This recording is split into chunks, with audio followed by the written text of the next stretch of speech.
Welcome back, Nick Lenz. Comic Corner Classic / Non-Classic. This is episode number 960 and Doubleshot number 854.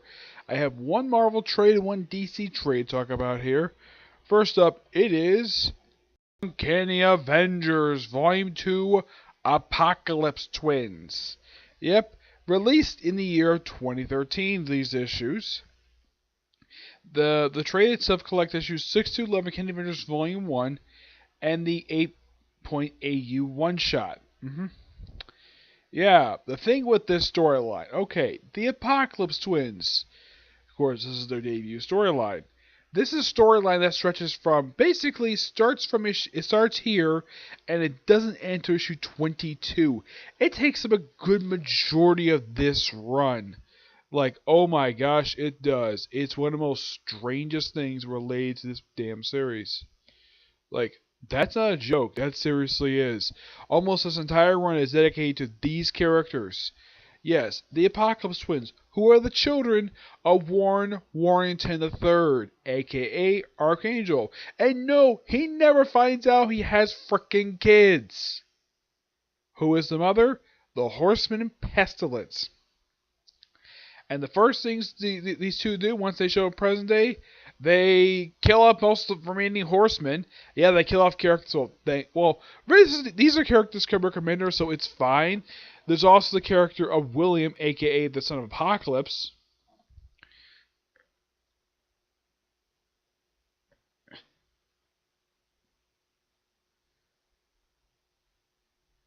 Yeah, he is a guy in this, like, he basically is this world's version of the character of Genocide.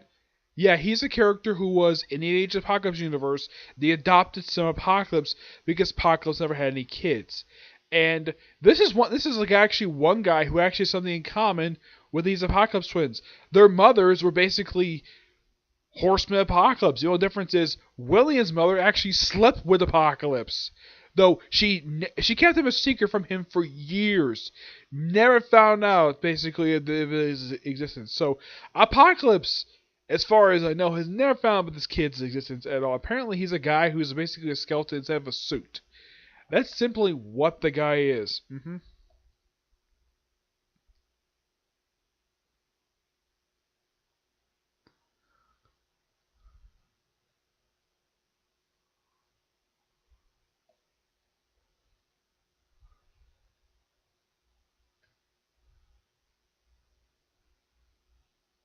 Yep. And the whole storyline is this. Apparently, the Apocalypse twins basically inform Thor, and I think it's supposed to be Scarlet Witch, of what happened in the first arc of Uncanny X-Force, where Wolverine's team killed a child, basically a child who's going to the new Apocalypse. But here's something Rick Remender forgot to mention in here. It wasn't Wolverine who killed this kid, it was Fantomex. As for why in the world he forgot to mention it, I have no idea. That's one thing I don't like about this storyline, is that you reference the first arc of Uncanny X-Force, aka Apocalypse Solution.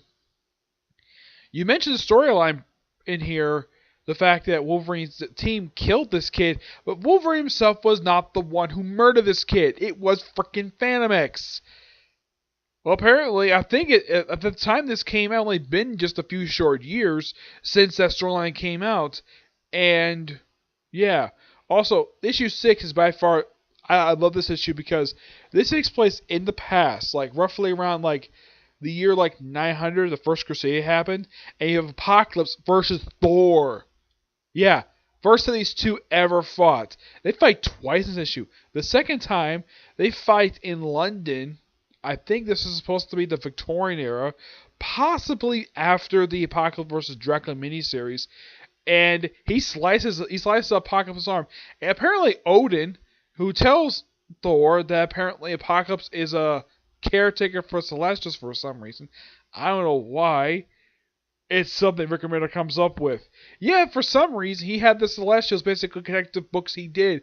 This is the second time he had the Celestials involved in a book that he wrote. The first, of course, being Uncanny X-Force. This, of course, being the second one. Oh, and there's a Celestial shows up in the next storyline, which I have reviewed Ragnarok now.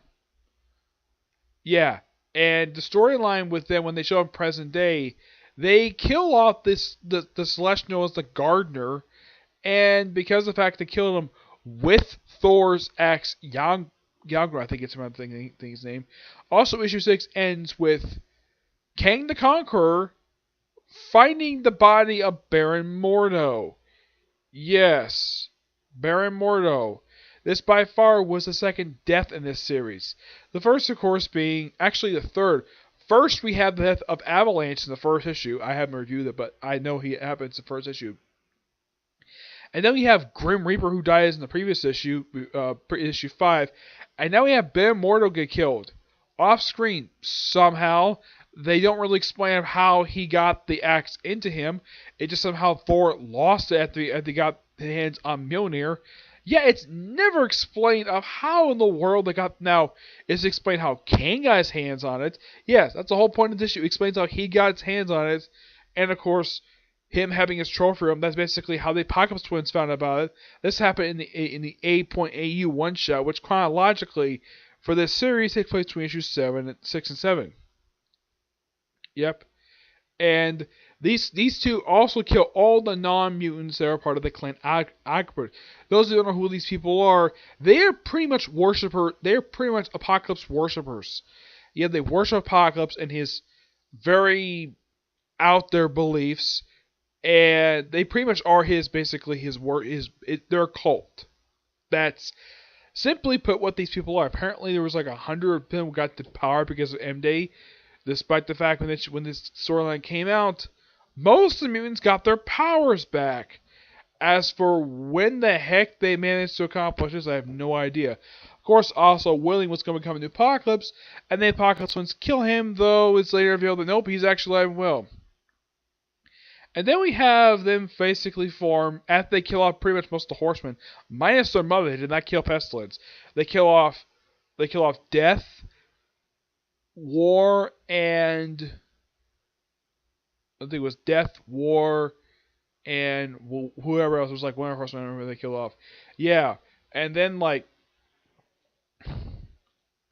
right after he did that, then they decided to use a Death Seed to create 4 Horsemen of Death. Now, there was a couple people basically who did not like this development when it came to these particular characters. Okay, they revived 4 dead characters. 2 of whom Rick Remender himself had killed off in, like, one in this book. The other, of course, being another book. The other 2, well, one got killed off by Bendis. The other one got killed off by, if I remember, I think this character, yeah, also got killed by Rick Remender in another book. Yeah, so basically 3 of these characters were killed by Rick Remender. The other one was killed by Bendis. Let's see if I can find him here. Yeah, the Horsemen of Death. When I remember one person who reviewed these issues, and he did not like the fact that, well, they brought back these 4 characters. As to why these 4, I have honestly no idea. That's a strange thing. I have no idea why Rick Remender chose these 4 to be the Horsemen of Death. Okay, the Horsemen of Death. Found them. We have the Grim Reaper, who was killed off just a few years prior to this. We have Banshee, Daken, and the Sentry. These are essentially put for Horsemen of Death. Though currently Banshee has since been cured of this, so has Daken for some strange reason, and Sentry has been cured too. The Grim Reaper, he is currently dead. Yep, he's dead. Who killed him? His sister-in-law. How did he die? By being whacked to death with a cookie sheet. That is how she killed him in the first issue of Common King's Vision. She just whacked him to death and then basically buried his body in their front on their back lawn. Yeah. Also, I love the way that the artist Daniel Kuna basically draws this sequence. This is a really good sequence in issue 10, where you have Wonder Man in his bedroom. Okay, yeah, and he's in his bedroom. And I love this. Okay, let's see. Here we go. He's in his bedroom, and you see that apparently Daniel Kuna took the time to do this. I actually am very happy to see this. Especially as Wonder Man is a character that actually does not get much love due to the fact that he's not a very popular Avenger. Despite the fact he's a creation of Stan Lee and Jack Kirby. He was one person who actually did not join the Avengers during the run. And in his bedroom, he has all of his costumes on public display like he's freaking Batman or Superman. Yeah, the costume he has right behind him, that's actually his first appearance costume for Avengers. I believe it's issue 8, which is debut appearance. The other costumes here, like behind him here in this panel here, that's actually his costume from the 80s. Yeah, the other costumes over here actually from the 70s. Yeah, those 3 costumes from the 70s, with the 60s one in the left-hand corner, and this one being from the 80s. Though the current costume he's wearing, he actually is wearing that since the 1990s. And at least gotta appreciate the fact it's like, yeah, he's like, thank you, backup drummers. And he's like, oh, you got it. Come on, you kidding me. Hyrie Hexy is his dead brother who got killed by Rogue a couple issues back. Like, yeah, despite the fact he's just died and he's back.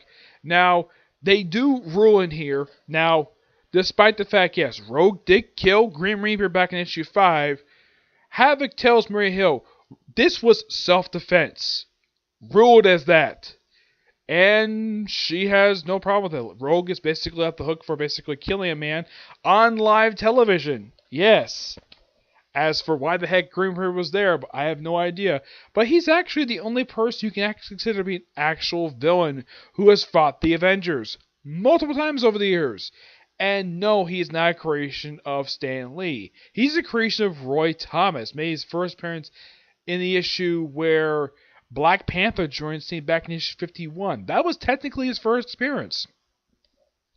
As in the case of the other 3, well, Banshee, he is a creation of Stan Lee. He's the only one of these 4 people who actually created Stan Lee. First appeared in the issue of Uncanny X-Men. As for the other 2, Sentry is a very recent character. He made his debut back in 2000, while in the case of Daken, he was a creation of Daniel Way and the late Steve Dillon. Yeah, he was a recurring character of Wolverine Origin against an ongoing book. Yeah, prior to this, his last appearance was actually in a book that Rick Remender had just did. And of all 4 of these characters, the one who had dead the longest out of the 4 of these characters was probably Banshee. Banshee had been dead at this point since 2005. They actually reference his death in here, which happened in the miniseries X-Men Daily Genesis, where he got killed in the most bizarre way possible by having 2 jets just basically crash into him. That is how he got killed. And he was killed by frickin' Vulcan. Yeah, they reference him here, despite the fact, here's the thing. Vulcan at this point had been dead for roughly 4 years. And now we have a reference to him. Yes.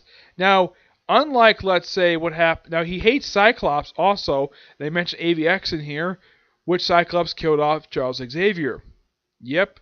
I like all the references to other books, basically. Some are good, like for example, War of Kings, an awesome storyline which I have reviewed.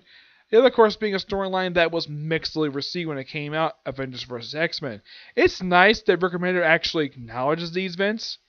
I kind of wish that they would have an editorial enough for these 2. Yeah, I know about these 2 because I've read them. That's one of the problems with modern Marvel comics. Most of them don't have editorial notes because you just throw random references, basically. Unless, of course, if you're a new reader and you just pick this up, you're like, okay, you know about Charles Xavier. People are very familiar in pop culture. And you mentioned he got killed by Cyclops. And people read like, when the heck did that happen? That happened in Avengers vs. X number 11. Initially, it was very unpopular with a lot of people. And in my opinion, it was really stupid. Though prior to that, Charles Xavier had done virtually nothing up to. He just randomly shows up, tries to stop Cyclops, just by the Phoenix Force, and then Cyclops just kills him just by looking at him. Yeah. And somehow he's alive now. It's not really explained properly. It's Shoal brought him back in the pages of Astonishing X-Men. In the case of Banshee is currently actually in Uncanny X-Men as sort of an anti-hero. I'm not sure why Roswell wrote that way. Yeah. And of course, Scarlet Witch in here is setting up for the stuff that happens in the next several issues, Ragnarok Now, which is this trade which I have reviewed. Yep. Oh yeah, and I do appreciate the recommender actually referencing something. Another thing here, aside from Apocalypse Solution, he also referenced Captain America, the Castaway Dimension Z storyline, that 10-issue arc. Yeah, I'm not surprised that he referenced that because that was coming out when this book was being published, so why not? And he points out, despite the fact for him, from her perspective, she hasn't seen it in a few days. For him, it's been like 10 years. Yeah, because time moves very faster in Dimension Z. But I do kind of like the storyline. Initially, when this storyline came, I didn't like it at all. Then I gave it a second chance. Like, okay, this actually is pretty good. And you at least got to praise Dan Kuna for doing a fantastic job with the storyline. And he stays with this series for a good period of time. He actually finally leaves with Planet X, which is the conclusion of this. I give this book roughly a 9 out of 10. There is a reference what happens with Red Skull. Yeah, those who wonder like what the heck happened to him at the first arc. Yeah, he disappears for 2 years. Doesn't show up again until the last arc of this run before Access happened. Okay, next we move on to a DC book. Now, DC, back in 2013, decided to give, well,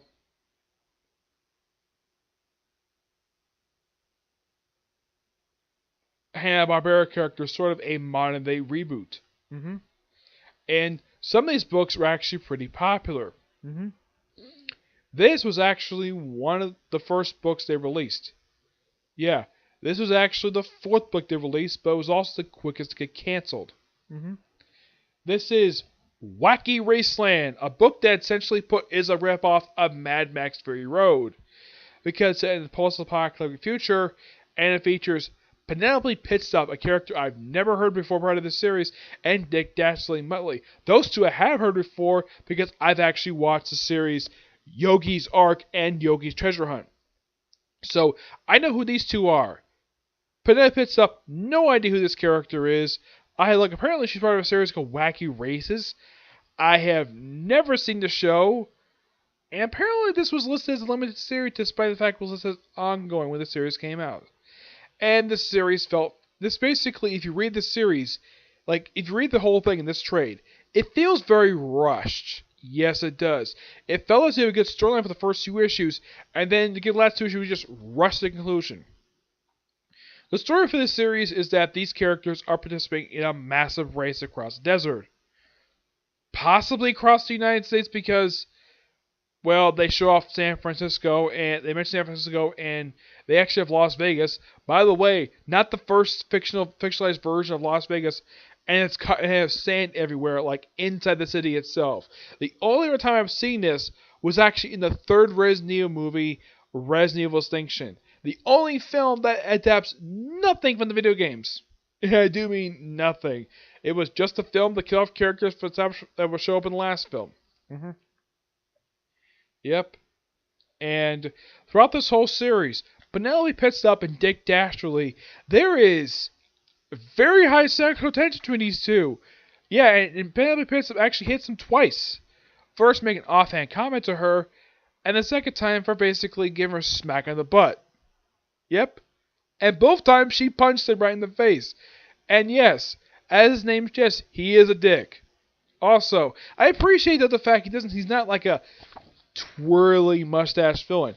Yeah, if you wonder what Dick Dastardly looks like, I mean, here he is in the cover. Yeah, he's this tall, slim guy, pretty much wearing the same outfit he's normally known for wearing, but they made him they basically gave him cybernetic parts, and Penelope Pitstop is right here in the corner. Here's a better look at Penelope Pitstop, what she looks like in the series. Yeah, she's a smoking hot woman, and we also have them basically go on like fight various monsters. I would have liked the series continued if, in fact, we didn't have the rushed conclusion. My guess is the reason why the series was actually rushed to concluded was because the sales of the series probably were awful. Yeah, no one was buying this series because, here's the thing. If you wonder what the other titles were, we have Future Quest by Jeff Parker.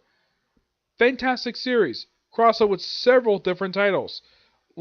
Yeah, it was a fantastic series.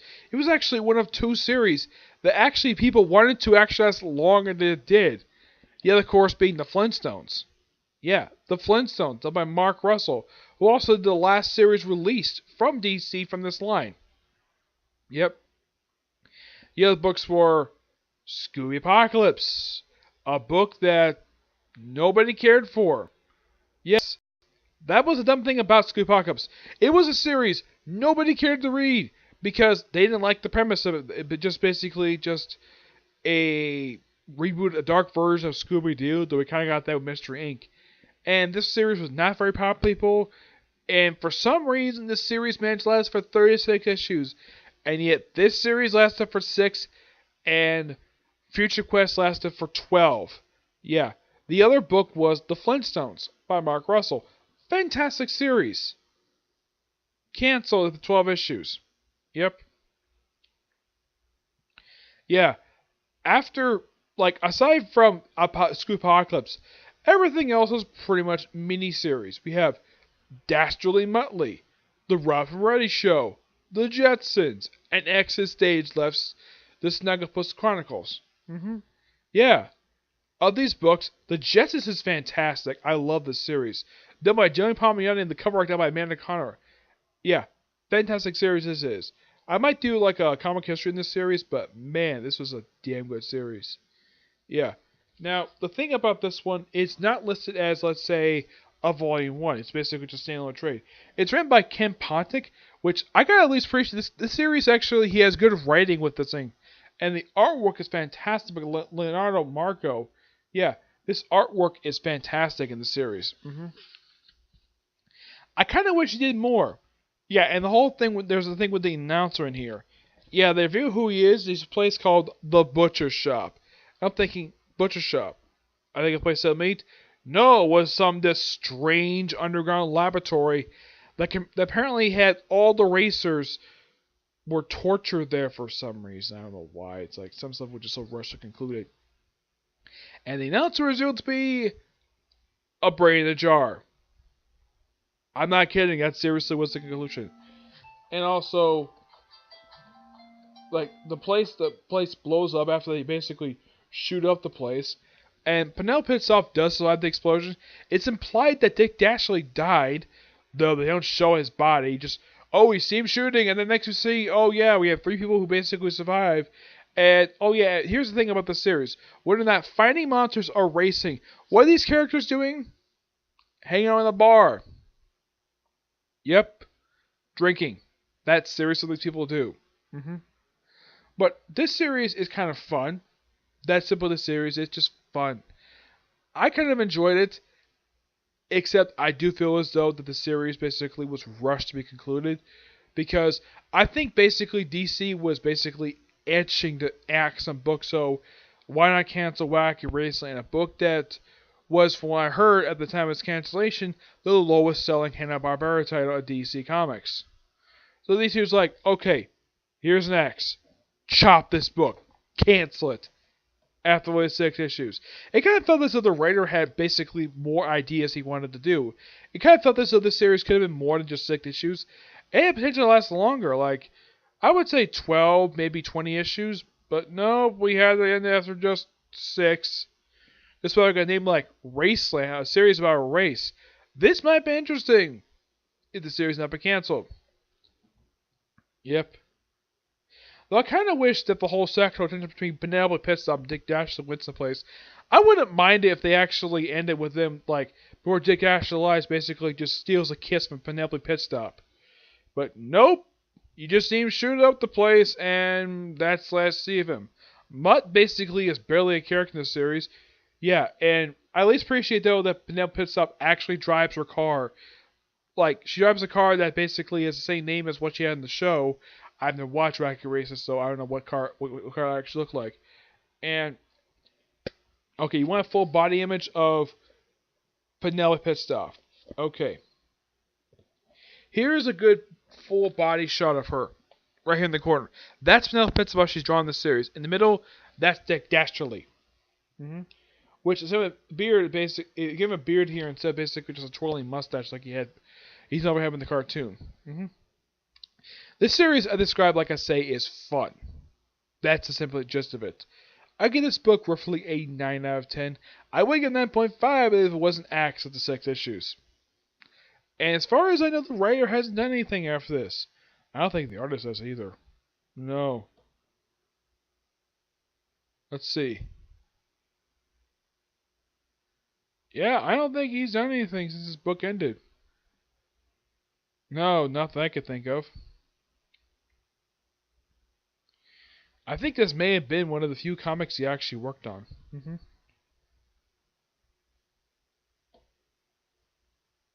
Yeah, because I'm wearing cartoons, so yeah. So that's particularly it for this particular review. I have no videos planned for today, so yeah, tomorrow I'm gonna have roughly about 3 videos planned for tomorrow. Review of the newest episode of JoJo's Adventures, hopefully a review of season 22 of Case Closed, and a review of the newest chapter of My Hero Academia. Okay, but do this next view. Bye.